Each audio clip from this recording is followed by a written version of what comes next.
This video was made possible by Dashlane. Protect your digital identity for free for a month by signing up at dashlane.com/HAI. The capital of the United States, a country in North America, has a basement. This basement is of course where the US government keeps the original Elon Musk, the chemtrail factory, and Covfefe, but what you might not know is that down here is something else. This. The United States Capitol subway system. Now, the US Capitol is believed to be here in Washington, D.C., which has a subway system. It's known for breaking down, catching on fire, and running less frequently than Chris Christie, but this is an entirely different, unconnected system that's exclusively for the use of those working at the US Capitol. The subway is used to transport the lawmakers of the US to destinations about 1,000 feet away. And as much as I'd like to make fun of powerful people refusing to walk such a short distance, the subway's existence actually sort of makes sense. Let me explain. The US Capitol is big, but not big enough. It was big enough when it opened in 1800 since there were 137 congresspeople and their staffs were themselves, but by 1900 when there were 447 congresspeople and they were starting to get staffs, the Capitol was getting too small. You see, why that is because more people take up more space.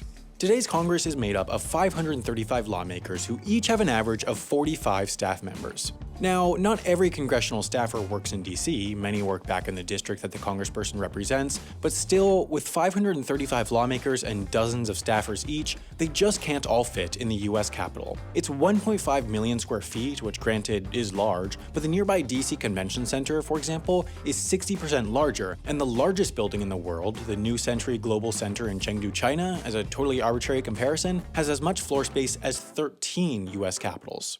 Since Congress literally runs the country, they got to vote 100 years ago on how to deal with the overcrowding of the Capitol, and this subway system was what finally convinced them to go ahead with relocating their offices to here, the new congressional office buildings. There's the Russell, Dirksen, and Hart Senate office buildings and the Cannon, Longworth, and Rayburn House office buildings, and most of them are connected to the Capitol by this aforementioned subway. Part of why this exists is because members of Congress are actually under no obligation to show up to votes. They could hypothetically get elected, do nothing, and still earn the $174,000 yearly salary. Of course, this wouldn't do wonders for their re-election chances, but they still could do it. In summary, there are more rules to being the guy who runs the soft serve machine at McDonald's than being the guy who runs the war machine of the United States, and coincidentally, both of these are almost always dysfunctional. In one day, the US Congress can have dozens of votes, many of them important, but many of them also mundane, so one wants to be sure it's as easy as possible for congresspeople to get from their offices to the voting floor so they don't play hooky. If no subway or underground passage existed, they would have to exit their buildings, cross busy streets, and re-clear security at the Capitol, which would waste heaps of time and expose them to the real world. Using the subway, congressmen and women can go door to door from their offices to the voting floor in under 5 minutes, and so it increases congressional attendance. Now, as a quick review for non-Americans, the US Congress is made up of two bodies, the House and the Senate, and each of them actually has their own separate subway system going to their own separate office buildings. For the Senate, there are two different lines, one going to the Russell office building and one that stops at both the Dirksen and Hart buildings, and then on the House side, there's just one line down to the Rayburn building. If you're in the Cannon or Longworth buildings though, you're out of luck. There are no subways, only plain old vanilla tunnels. Lobbyists and journalists love this subway system as it funnels all the powerful people they want to talk to through one choke point, and so there's supposedly often people waiting around at the different ends. Still though, not everyone uses DC's little subway. At least one Republican senator forbade his staff from using it out of protest for government waste, while others, including during her terms Hillary Clinton, have been known to skip the ride and walk instead for exercise. All the more senior members of Congress have their own mini offices in the Capitol known as hideaways, but to get to their main headquarters, that's what this subway is for.